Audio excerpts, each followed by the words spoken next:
앞뒤 앞으로 사랑합니다. 잘 오셨습니다. 감사합니다. 자, 모세는 모압 땅에서 이스라엘 백성에게 신신당부하고 있습니다. 하나님의 말씀을 듣고 배우고 지켜 행하라.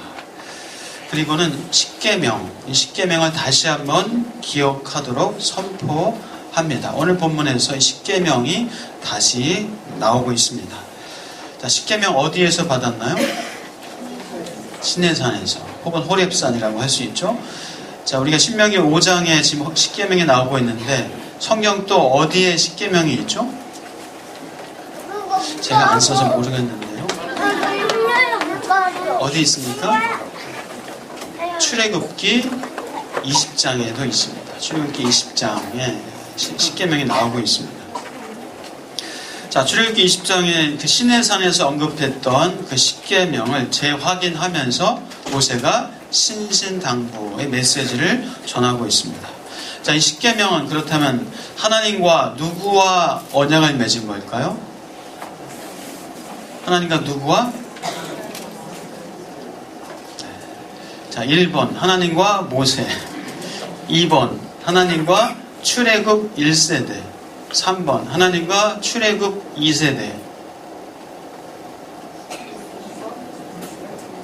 네. 자, 우리 한번 성경을 읽어보겠습니다. 성경 2절과 3절.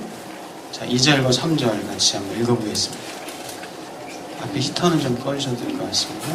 자, 2절 3절 같이 읽어보겠습니다. 시작. 우리 하나님 여호와께서 호렙산에서 우리와 언약을 세우셨나니 이 언약을 여호와께서 우리 조상들과 세우신 것이요. 네. 자, 이 언약은 조상들과 세운 것이 아니라 누구와요? 오늘 여기 살아있는 우리와 세우신 것이다. 자, 언약의 당사자는 지금 살아있는 이스라엘 백성과 세운 것이다. 자, 이것이 그렇다면 이스라엘 백성에게만 적용되는 것일까요?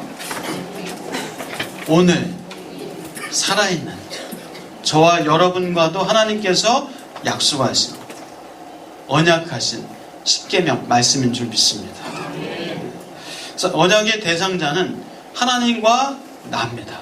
지금 살아있는 나와 하나님과의 언약이다라는 겁니다. 죽으면 이 언약은 사실 필요 없어요. 살아있을 때 죽으면 이것은 사실 의미가 이제 없어지는 거죠. 지금 살아있을 때 언약을 맺고 지키는 것이 그것이 중요한 겁니다. 자, 우리 같이 한번 언약은 나와 하나님과 맺은 것이다. 시작. 한 번 더요. 언약은 살아있는 나와 하나님과 맺은 것이다. 네, 이 언약은요, 하나님과 지금 오늘 살아있는 나와 맺은 겁니다. 제가 이 출애굽기 20장을 한 1년 전, 약 1년 전에 설교를 하면서 이 십계명을 설교를 했었습니다. 그 설교를 시작하면서 이렇게 시작했었어요. 혹시 기억하시나 모르겠어요. 신랑 아무개고는 아무리 고난이 오더라도 영원히 신부를 사랑하며 아껴주고 지켜줄 것을 맹세합니까? 근데 똑같이 아멘을 하신 것 같아요. 신부 아모레아는 언제나 신랑을 존중하며 신뢰하고 영원히 사랑으로 순종할 것을 맹세합니까? 네. 자, 이것이 뭐죠? 결혼 서약입니다. 결혼 서약. 결혼할 때 하는 서약입니다. 결혼 서약은 신랑과 신부가 쌍방의 영원은 아니겠네요. 살아있는 동안의 약속입니다. 자, 혼인 서약을 했다는 것은 나는 당신의 남편이고 나는 당신의 아내가 되었다는 확증입니다. 한 남자와 한 여자와의 약속이에요. 십계명도 하나님과 이스라엘 백성, 하나님과 나와의 언약이고 약속이고 서약이다. 똑같습니다. 그래서 자, 이 서약을 지켜야만이 남편이 되고 아내가 되는 것이 아니에요. 이미 남편이고 아내예요. 남편으로서 아내로서 이렇게 살 것을 서로 약속하는 거예요. 십계명도 마찬가지입니다. 십계명을 지켜야만이 하나님의 백성이 되고 안 지키면 백성이 안 되고가 아닙니다. 이미 하나님의 백성입니다. 하나님의 백성으로서 이렇게 살 것을 하나님 앞에 언약하는 것이다. 그 의미가 담겨져 있습니다. 자, 그래서 이 좋은 관계는 어떤 관계라고 말씀드렸습니까? 좋은 관계는 서로 주고받는 관계, 오고 가는 관계, 오는 것이 있고 가는 것이 있고 서로 주는 것이 있고 받는 것이 있는 것이 좋은 관계. 일방적으로 한쪽만 일방적으로 주는 것도 좋은 관계가 아니에요. 균형 잡히지 않은 것. 일방적으로 한쪽만 받는 것도 결코 좋은 관계가 아닙니다. 짝사랑이 그렇잖아요. 짝사랑. 일방적으로 한쪽만 그냥 원사이드 러브입니다. 받아들이지 않아요. 결국에 짝사랑은 이루어지지 않는 경우가 참 많아요. 여러분 짝사랑 해보셨죠? 안 해보신 거 없을 거예요. 저도 해봤으니까요. 자, 부부관계도 마찬가지입니다. 부부관계도 남편은 아내에게 사랑을 주고 아내는 남편에게 순종을 주고 이것이 서로 간에 오고 가야 돼요. 남편만 사랑을 해주고 아내는 순종 안 하고 결코 건강한 관계가 아니에요. 자, 부모와 자녀 관계도 마찬가지입니다. 부모는 자녀에게 사랑을 주고 자녀는 부모에게 공경을 주고 혹은 순종을 주고 이것이 서로 간에 오고 가야 그것이 건강한 균형 잡힌 관계입니다. 하나님과의 관계도 마찬가지예요. 하나님과 나와 언약을 맺은 것이고 하나님은 나는 너의 여호와 하나님이다. 하나님이 우리의 삶을 지켜주고 보호하시고 우리는 하나님의 말씀을 따라서 순종하고 그것이 오고 가는 관계가 돼야 건강한 좋은 관계다라는 겁니다. 자, 이 십계명은 하나님의 말씀은 하나님조차고 당신의 백성을 속박하고 자유를 제한하기 위해서 주신 말씀이죠? 아닙니다. 하나님의 백성의 무엇을 위하여서요? 하나님 백성의 당신의 백성의 무엇을 위하여서요? 자, 신명기 한번 찾아볼까요? 신명기 10장 12절 13절인데요. 과연 이 율법은 이 말씀은 이 십계명은 이스라엘 백성 아니 우리의 무엇을 위하여서 주신 말씀이에요. 우리가 잘 아는 말씀입니다. 자, 신명기 10장 12절과 13절 같이 한번 읽어볼까요? 시작.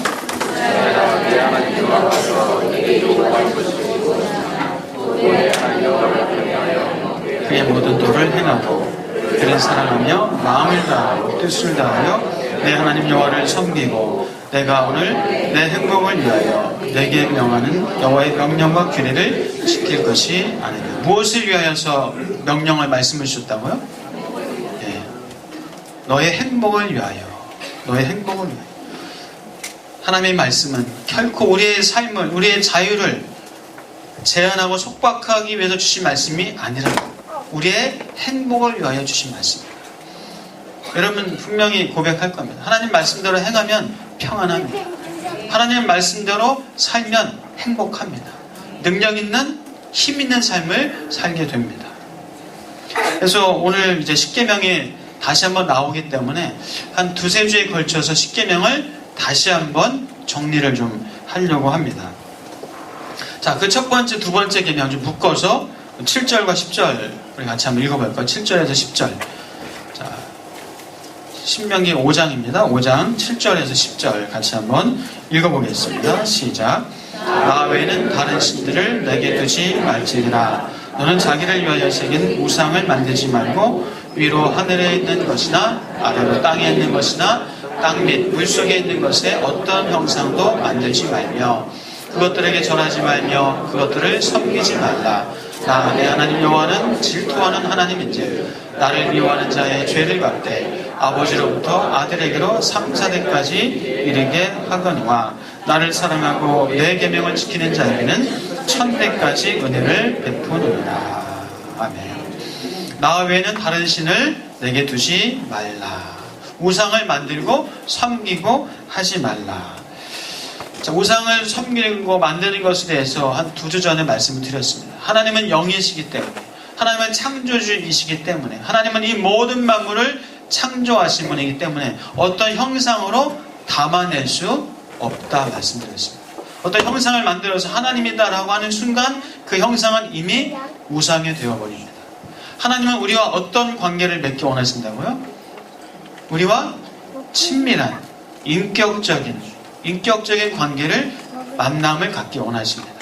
그러나 우상을 만들어 놓고 그 우상 앞에 절하고 빌고 복을 구하고 건강을 구하고 잘 되는 것을 구하고 하는 순간 하나님과는 인격적인 관계가 아니라 그냥 기계적인 비인격적인 나 중심적인 이기적인 그런 관계로밖에 전락되어져 버립니다. 그래서 우상을 만드는 것은 결코 하나님께서 원하시지 않는다. 하나님은 우리와 인격적인 마치 부모가 자녀와의 관계를 맺는 거죠. 신랑이 신부와 관계를 맺는 거죠. 혹은 선한 목자와 양, 왕과 백성 이렇게 하나님께서는 우리와 인격적인 관계를 맺기 원하시지 결코 비인격적인 우상에게 그저 내 이기적으로 복만 빌고 구하고 기계적인 그런 관계를 원하지 않으신다는 겁니다. 또한 자기를 위하여서 돈을, 자기를 위하여서 명예를, 자기를 위해서 권력과 힘을 구하고 자기를 위해서 자녀를, 그때 그 돈과 자녀와 명예와 권세는 이미 우상이 되어버릴 수가 있습니다. 자, 우리가 하나님을 위하여서 그리고 자기 자신과 다른 사람을 위하여서 살아갈 때 그때 참된 행복을 누리게 될 수 있습니다. 사랑하는 여러분, 하나님의 영광을 위하여서 그렇다고 나를 배제하는 것이 아니라 나와 다른 이들을 위하여서 살아가시기를, 그래서 참된 행복을 누리시기를 주의 이름으로 축복합니다. 자, 그것이 첫 번째, 두 번째 계명에 담겨진 의미이고요. 세 번째 계명이 뭡니까? 내 하나님의 이름을 망령되이 일컫지 말라. 여러분, 하나님의 이름을 망령되이 일컫지 않으시죠? 아멘. 근데 안 믿는 사람들, 혹시 믿는 사람들도 이런 막 욕할 때, 욕은 안 하시겠지만은 막 화날 때 막 이렇게 표현하는 분이 간혹 있어요. 결코 하시지 말라고 제가 하는 거니까 듣고 배우지 마시고 Jesus, God damn, Oh my God 이런 거는 안 하시는 거예요. 그것이 여호와 이름이 얼마나 위대하고 창조주이시고 우리를 향하여서 그 놀라운 그 자비하심과 사랑을 갖고 계신 그 하나님의 이름을 우리가 이렇게 망령되이 일컬어서는 안 된다는 겁니다. 자, 그러나 우리가 소극적으로 여호와 이름을 망령되이 일컫지 말자 해서 그 여호와 이름을 가지고 막 욕하지 않는 것, 어떤 비속어로 쓰지 않는 것, 그것만이 아니라 우리가 적극적으로 여호와 이름을 망령되이 일컫지 않는 방법이 있습니다. 적극적으로 어떻게 하는 것이 여호와 이름을 망령되이 일컫지 않는 것일까요? 여호와의 이름에 영광을 돌리는 것. 하나님이 영광 받으시도록 우리가 말하고 사는 것. 그것이 여호와의 이름을 망령되이 일컫지 않는 적극적인 이 계명을 지키는 것이라고 믿습니다. 자, 그렇다면 어떻게 하면 우리가 여호와의 이름을 망령되이 일컫지 않고 적극적으로 하나님의 영광을, 하나님의 이름을 거룩하게 할 수 있을까요? 우리의 선한 삶을 통해서, 우리 그리스도인의 선한 행동을 통하여서 하나님의 이름을 영광스럽게 할 수 있습니다. 주기도문, 처음 주기도문 어떻게 시작합니까? 하늘에 계신 우리 아버지여, 이름이 거룩히 여김을 받으시오며. 그냥 말로만 하나님 거룩히 여김을 받으시옵소서, 영광 받으소서 말로만이 아니라 그것을 우리의 삶으로, 우리의 살아가는 그 모습을 통해서 하나님의 이름이 영광 받으시도록 사는 것, 그것이 우리가 주기도문을 우리가 사는 거예요. 우리 선한 삶을 통해서 하나님의 이름이 거룩하게 여김을 받아야 할 줄 믿습니다. 하나님의 이름이 그러나 요즘은 너무나 땅에 떨어져 버렸어요. 하나님의 이름이 조롱과 멸시를 받고 있습니다. 그 이유가 뭡니까? 죄송하지만 우리 그리스도인들, 우리 한국교회가 하나님의 이름을 땅으로 떨어뜨려 버렸어요. 믿지 않는 사람들에게 조롱과 멸시를 받는 하나님의 이름으로 만들어 버렸어요. 우리 그리스도인들이, 우리 교회가 그렇게 만들어 버렸습니다. 우리 예수 믿는 사람이 어떤 부정과 부패에 연루돼서는 안 됩니다. 목사, 장로, 집사, 성도 누구를 막론하고 하나님의 이름이 망령되이 일컫도록 그렇게 부도덕하고 부패하고 해서는 결코 안 됩니다. 우리 그리스도인은 손해도 봐야 합니다. 어떨 땐 손해도 볼 수 있어야 합니다. 한쪽 뺨을 치면은 다른 쪽 뺨을 돌려댈 수 있어야 합니다. 옆에 분에게 뺨 한번 때려보세요. 돌려대시나요? 눈이 많이 오면 우리 집 것만 치우지 않고 옆에 것도 좀 시간이 좀 되면, 시간을 좀 내서라도 치울 수 있으면 좋겠어요. 주차할 때 꼭 내 차 빠져나가기 좋게 딴 차 못되게 막 하지 마시고, 그런 분 안 계시죠? 내가 좀 불편하더라도 좀 쑥 집어넣어. 어느 집사님이 그런 몇 주 전에 이제 저한테 와서 그런 얘기 하시더라고요. 직장을 다니시는 분인데, 직장에서 차를 빼다가 차 나오다가 운전이 미숙한 어떤 직장 동료가 그 집사님 차를 좀 긁으셨나봐요. 최소한 20-30만 원 이상의 그런 견적이 나올 만한데, 그 집사님이 어떻게 했을까요? 멱살을 잡고 막 하지 않고 그냥 가십시오. 제가 알아서 잘 수리하겠습니다. 왜요? 내가 예수 믿는 사람이라고. 20-30만 원 손해보더라도 그렇게 좀 살고 싶은 그런 마음이 있으셨나 봐요. 여러분도 그렇게 하시죠? 물론 정당하게 받을 건, 또 받는 것도 나쁜 건 아닙니다. 정당하게 받는 건 나쁜 건 아니에요. 그런데 이제 내가 정말 그런 감동이 있고, 그리스도인으로서 또 직장 동료니까 그러면 그 앞으로의 그 관계나 또 예수 믿는다는 것이 또 하나님의 이름을 영광스럽게 하는 어떤 그런 방편이 되지 않을까 생각합니다. 안 믿는 사람들 만남이 있죠. 학교 엄마들, 동창들, 친구들, 이제 연말 연시다 또 만나실 거예요. 그때 여러분의 말, 여러분의 행동 하나하나 안 믿는 사람들이 지켜보고 있어요. 지켜보고 있습니다. 예수 믿는 사람들의 그 말과 행동을 분명히 지켜보고 있어요. 사랑하는 여러분, 우리 하나님 앞에서 고민하시면서, 기도하시면서, 내가 지금 동창회를 가고 지금 친구들을 만나러 가고 내가 지금 누구를 만나러 가는데, 하나님 그 가운데서 내가 어떻게 하나님의 이름의 영광을 돌릴 수 있겠습니까? 기도하면서 만나시고 가시길 축복합니다. 우리가 행하는 착한 일을 통하여서 하나님의 이름을 영광스럽게 해야 합니다. 마태복음 5장에서는 말씀합니다. 사람이 등불을 켜서 말 아래, 보자기 안에 쌓아놓지 않아요. 등경 위에 둡니다. 그래서 너희의 착한 행실을 보고 하늘에 계신 너희 아버지께 영광을 돌리게 하라 말씀합니다. 우리가 일부러라도 착한 행동을 하는 거예요. 착한 일을 하는 겁니다. 그래서 하나님의 이름을 영광스럽게 할 수 있다라고 성경은 말씀합니다. 그렇게 하라라고 명령합니다. 그래서 우리 교회는 여러분들이 드리는 헌금의 재정의 30% 이상을 선교, 구제, 인재 양성으로 집행을 하려고 합니다.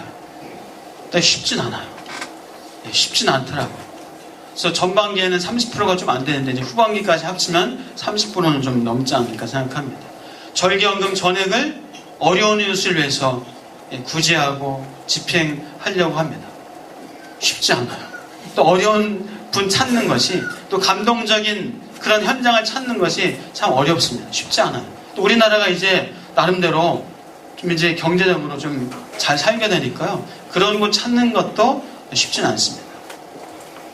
절대적인 어떤 그런 빈곤에 있는 분을 찾는 것이 어렵더라고요. 어쨌거나 우리가 해외로, 국내로 그렇게 절기헌금 전액을 구제비로 집행하고, 또 이제 이것을 좀 확대해서 뭐 선교비로도 좀 써야 되지 않을까라는 생각도 하게 됩니다. 자, 우리는 돈을 가지면 돈을 어떻게 하고 싶어요? 쌓고 싶어요. 돈을 좀 쌓고 싶어 하고, 또 나만을 위해서 쓰고 싶은 욕심도 생기고, 그리고 무기로 쓰고 싶어요. 돈을 가지고 무기로. 저 사람 막 좌지우지하고, 남편, 아내를 막 흔들려고 하고, 그런 욕망이 생깁니다. 우리 교회가 이제 성탄절을 4번째 맞이합니다.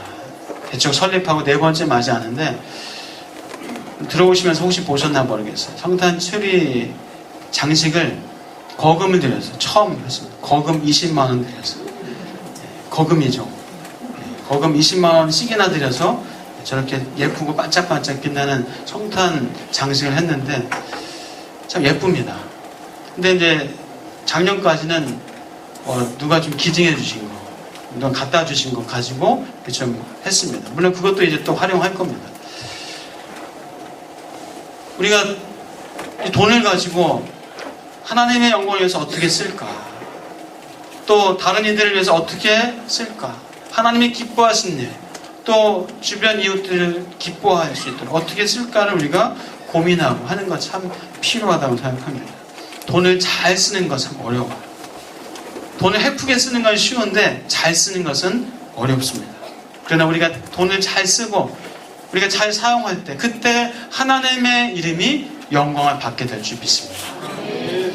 여러분이 행하는 선한 일을 하시길 축복합니다. 그리고 말하시길 축복합니다. 하지도 않고 뻥튀기는 하지 마시고 한 것에 대해서 말하고 한 것에 대해서 생색은 안 내더라도 있는 그대로 표현도 하시는 게 좋아요. 성경에서는 분명히 말씀하잖아요. 너희 착한 행실을 보고 하늘에 계신 너희 아버지께 영광 돌리게 하라 하셨잖아요. 물론 오른손이 하는 것을 왼손이 모르게 하라. 너무 교만하게 생색 내지 말고 그러나 하나님의 영광을 드러낼 만큼은 우리가 표현하고 말해야 합니다. 그래서 교회에서 우리가 주보 안에도 어떤 선한 일, 구제하는 일을 좀 담아서 써놓습니다. 그것을 가지고 여러분 안 믿는 분한테 사무실 동료들한테 하나씩 전도지로 사용하세요. 이웃들에게 하나씩 드리세요. 그래서 교회가 이렇게 선한 일, 좋은 일을 한다. 하나님의 이름에 영광을 돌리는 거예요. 그러니까 사람을 용서하면서도 제가 예수 믿으니까 내가 너 용서해. 왜? 내가 예수 믿으니까. 내가 너 이렇게 사주는데 내가 예수 믿으니까 너 사주는 거야. 조카 용돈 주면서 내가 예수 믿으니까 이렇게 용돈 주는 거야. 선한 일 하면서도 예수님을 드러내고 말할 수 있었으면 지혜롭게 말할 수 있었으면 좋겠습니다. 우리가 하나님의 이름을 어떻게 거룩할 수 있게 할까요?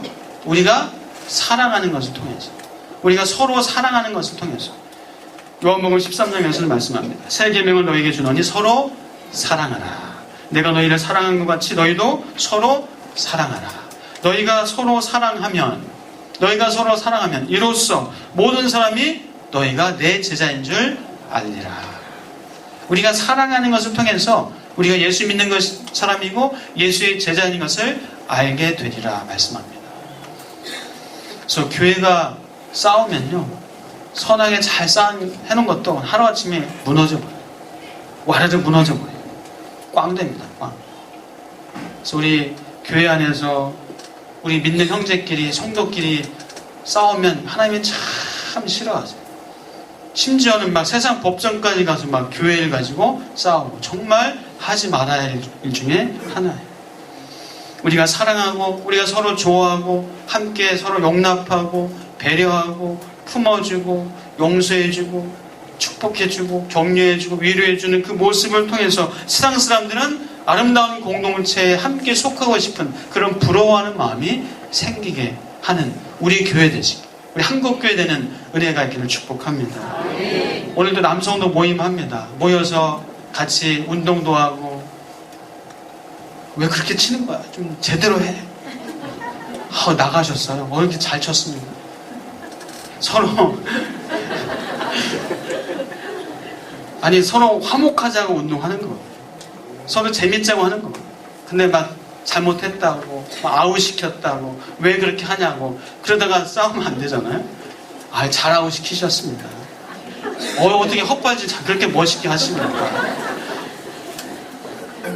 여성도 모임하고 숙모임하고 연합 숙모임하고 할 때도 찬양 이제 이번 주에 또 찬양 인도도 하실 거고 이제 자체적으로 반주하고 하실 거예요. 어떨 땐 왜 저렇게 왜 저럴까 하지 마시고 잘하셨어요. 어떻게 그렇게 잘할 수 있어요? 은혜 받았어요. 은혜 조금 요만큼 받았으면 이만큼 받았어요. 우리 그렇게 서로 그렇게 용납하고 인정할 때 더 커지고 우리가 더 아름답게 하나님의 이름을 영광되게 할 줄 믿습니다. 푸념하고 원망하고 불평하고 비난하고 결코 하나님께서 기뻐하시지 않고 하나님의 영광을 드러낼 수가 없습니다. 교사, 성가대, 주방봉사, 청소봉사, 이런저런 다양한 봉사 하면서 우리 함께 정말 서로 사랑하는 모습을 가지고 했으면 좋겠습니다. 성가대, 물론 화음, 박자, 음정 맞추는 것 좋습니다. 또 그렇게 할 수 있으면 해야 되죠.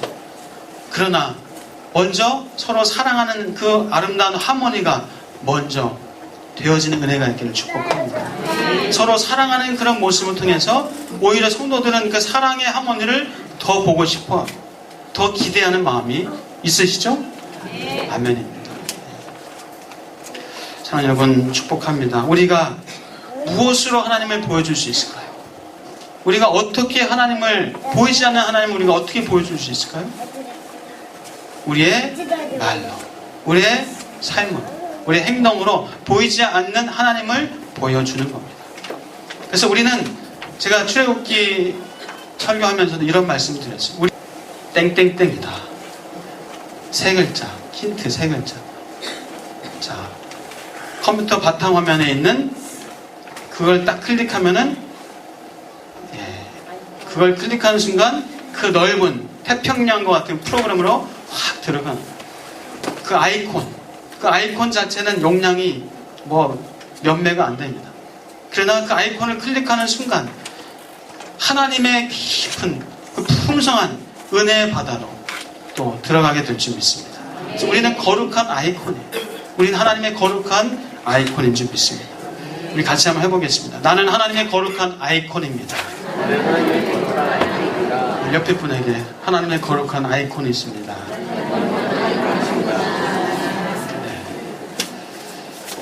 네 번째 계명은 뭡니까? 안식일을 지키라. 안식일을 지켜 거룩하게 하라. 이것이 이제 네 번째 계명인데요. 자, 안식은 단순히 쉬는 것 이상의 의미를 담고 있습니다. 안식은 쉬는 것 이상의 의미예요. 우선 하나님의 완전한 창조를 기뻐하고 즐거워하고 누리는 겁니다. 하나님의 창조와 은혜와 구원과 나를 보호하심과 나와 함께 하심을 기뻐하고 즐거워하고 누리는 거예요. 또 내 생활을 잠시 멈추고 내 마음이 다 빼앗겼었다면 하나님과 함께 쉬면서 내 마음을 조정하고 내 마음을 회개할 것 회개하고 또 정리하고 충전하면서 하나님이 주시는 힘을 공급받는 것이 안식입니다. 그래서 성경에서는 안식일을 지켜 거룩하게 하라 말씀하십니다. 그래서 우리 안식일을 기억하고 거룩하게 구별하는 것. 그래서 하나님을 예배합니다. 아무 일도 하지 말라라고 기록하고 있어요. 아무 일도 하지 말라. 근데 사실 이제 구약시대 안식일이 이제 주일 성수로 이어졌습니다. 그 정신이 주일 성수로 이어졌습니다. 제자들이 예수님이 부활하신 날, 그 주일날 함께 떡을 떼고 만찬을 하면서 교제하면서 예배하면서 이제 주일 성수로 안식일이 이제 그 의미가 그 정신이 이어지게 됐습니다. 그런데 아무 일도 하지 말라 했어요. 요즘은 아무 일도 할 수 있는 시대는 아니에요. 경찰서, 소방서, 비상근무 이런저런 일들 합니다. 옛날엔 정말 한 10여 년, 20년 전만 해도 바리새적인 율법주의 때문에 이 기독교 재단의 병원조차도 주일날 문을 닫았어요. 일하면 안 돼. 아무 일도 하지 말라 했으니까 병원의 문을 닫았습니다. 그리고 심지어는 신학교 교수님이 이 주일날 택시를 탔다는 이유 때문에 학교에서 쫓겨나기도 했습니다. 그래서 믿는 사람들은 저도 기억이 납니다. 그 먼 길을 교회 가야 되는데 버스 타면 안 되고 돈 쓰면 안 되니까 몇 킬로, 10킬로, 20킬로를 걸어갔던 기억도 있습니다. 자, 안식은 그럼 어떤 의미인가?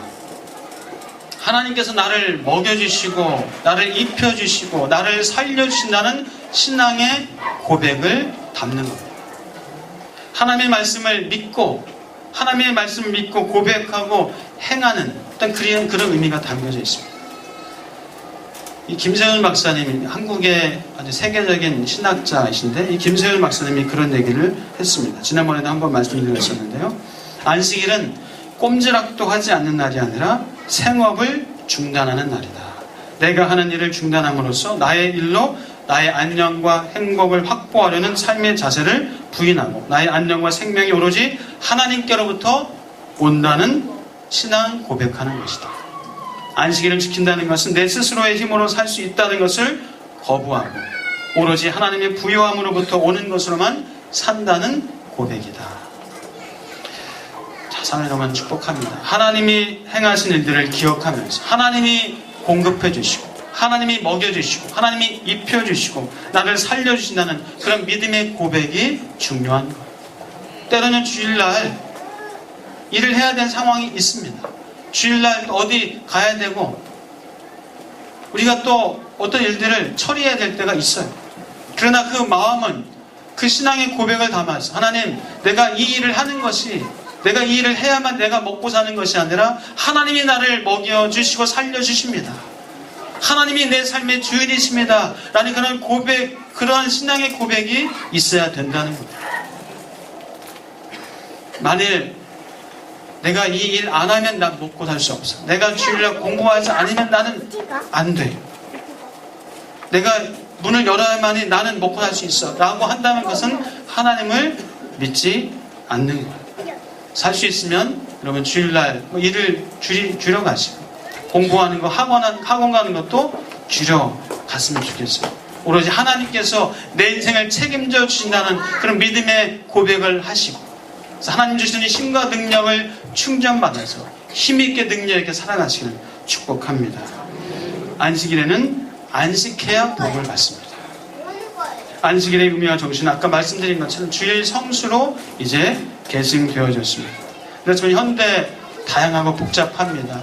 이제 많은 분들이 주 5일 근무를 하다 보니까 주 5일 근무하니까 더 쉬는 날이 많아졌던가요? 더 바빠졌어요. 여기저기 갈 데도 많고 할 일도 많아졌어요. 더 행사와 일과 만남이 더 많아졌어요. 취업, 입시를 준비하는 학생들은 주 5일이 아니라 주 7일 공부합니다. 요즘 또 과학과 어떤 정보와 이성이 많이 발달하면서 또 과학과 정보가 우리에게 편리함을 줍니다. 또 풍성함을 주는 것 같아요. 그러나 사실 과학과 정보가 우리 인간성을 더 황폐하게 만드는 것이 있지 않는가 생각합니다. 오히려 더 폭력화, 또 개인화, 공해, 살상 무기 때문에 오히려 인간 사는 삶이 더 팍팍해지고 더 참 혼란스러워지지 않나 하나 생각합니다. 예를 들어서 휴대폰, 여러분 휴대폰 다 있으시죠? 초등학생들도 있던데요. 휴대폰 만약에 집에 놓고 나갔다 그럼 어떠세요?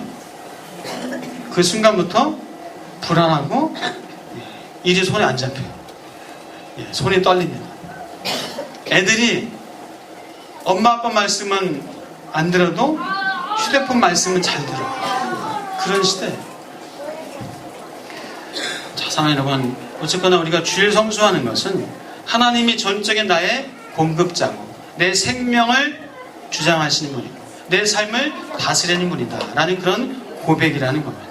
그런 진지한 믿음의 고백을 하시면서 살아갈 때 하나님께서 여러분의 삶을 책임지시고 복되게 하시고 안정되게 하시고 잘되게 하시고 여러분의 후손들을 복되게 하실 줄 믿습니다.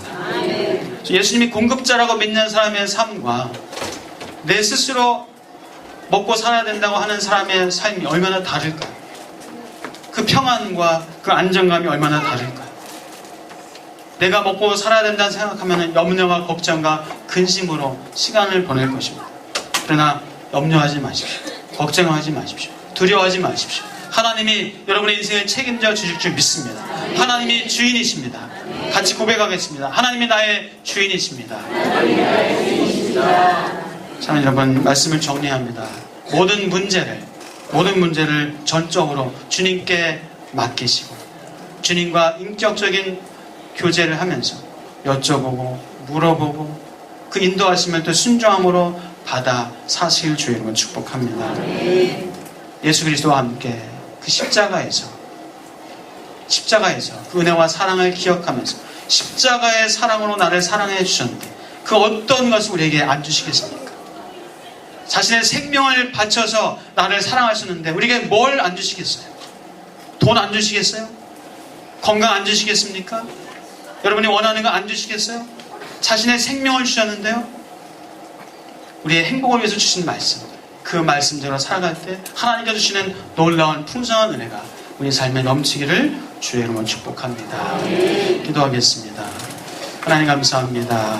하나님, 우리의 행복을 위해서 주신 말씀, 그 말씀 지켜 행하고, 그래서 하나님 주시는 평안과 안정감과 행복을 받아들이며 살아갈 수 있는 복된 삶이 우리 사랑하는 성도들의 삶이 되게 하여 주옵소서.